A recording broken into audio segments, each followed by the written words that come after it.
Η Λέρος επιλέγεται να φιλοξενήσει άτομα με ψυχικές διαταραχές σε μια προσπάθεια να αποσυμφορηθούν τα μεγάλα ψυχιατρία της χώρας. Μια ομάδα αγροτικών γιατρών αρχίζουν να καταγγέλουν την βαρβαρότητα που επικρατούσε σε αυτόν τον χώρο. Έζησα από κοντά και από πρώτο χέρι όλη τη δουλειά που αφορά την ψυχιατρική μεταρρύθμιση. Η εργασία όμως με αμοιβή για μένα είναι το βασικό κέρδος από την ύπαρξη του κοινωνικού συνεταιρισμού.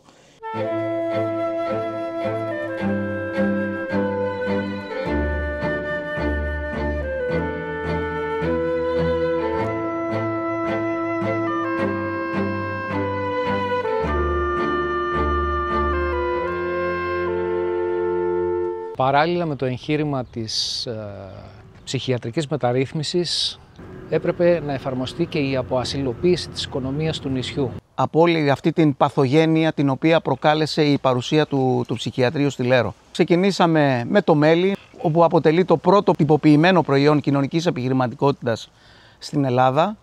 Το 2004 η Λέρος είχε 1.300 μελίσια και σήμερα ξεπερνάει τις 3.500. Έτσι ο νοσηλευτής, ο εργοθεραπευτής, ο διοικητικός υπάλληλος έγιναν καλλιτέχνες, μελισσοκόμοι, γεωργοί, επιχειρηματίες, και αυτό για να λειτουργήσουν ως πρότυπα και εκπαιδευτές τους ανθρώπους που απευθύνθηκαν στον συνεταιρισμό για να διεκδικήσουν το δικαίωμά τους στην εργασία.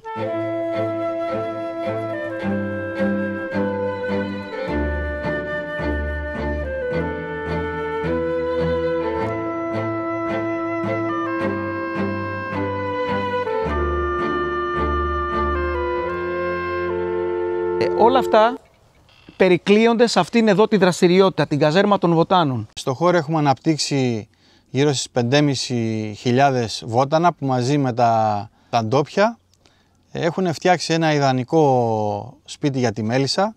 Τα προϊόντα του κοινωνικού συνεταιρισμού είναι προϊόντα εξαιρετικής ποιότητας. Είναι τα βότανα της Λέρου, είναι τα βότανα με την επωνυμία Άρτεμις, είναι το μέλι Λέρου Άρτεμις. Είναι διάφορα εδέσματα διατροφής, κυρίως στην κατεύθυνση του μεσαγειακού τρόπου διατροφής. Τα προϊόντα αυτά τα διαθέτουμε στο πολιτήριο που υπάρχει στην καζέρμα, που είναι και η νέα δραστηριότητα του συνεταιρισμού, όπου υπάρχει και πολύ μεγάλη ανταπόκριση του κοινού σε όλα αυτά τα οποία φτιάχνουμε.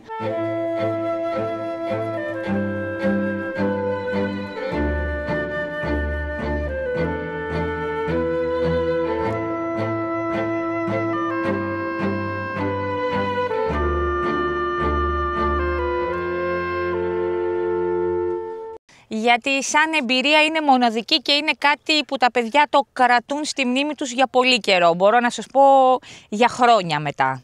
Πέρα από τη δουλειά που κάνει με την ψυχική υγεία των ασθενών, είναι ένας χώρος στον οποίο μπορείς να καταλάβεις αυτό που λέμε ποιος είναι ο θεματοφύλακας της πολλής κληρονομιάς, αλλά και ένα πολύ σοβαρό κομματιού της ιστορίας όχι μόνο της Λέρου, αλλά και του ψυχιατρίου.